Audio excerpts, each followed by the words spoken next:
د یو مؤمن په خوشحالي د کار هغه باندې الله یو خوشحالي راوستله.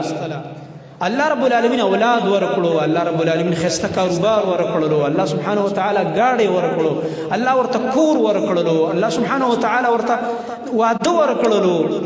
نو دې ټولو کې هغه ته مبارکباد ورکا، خپه د زړه په فراخۍ دي کې اجر دی زما محترم ورونه. ځکه نبی صلی الله علیه وسلم فرمایي ودې دا ډېره لویه د اجر خبره ده او بهترینه صدقه ده چې د یو مؤمن رور زړه ته خوشحالي داخله کړي. هغه ته داسې خبره ونه کړي چې زړه ته دک ورسیږي، خفګان ورسیږي، په تکلیف کې او په پریشانۍ کې واقع کې، بلکې کوشش وکړه داسې یو خبره ورته ور داخله کړي زړه ته چې زړه خوشاله شي. دا او دا نن سبا دا خاصم ټول د پریشانو دور دی، هر طرف ته چې ګوري د پریشانو خفګان خبرې.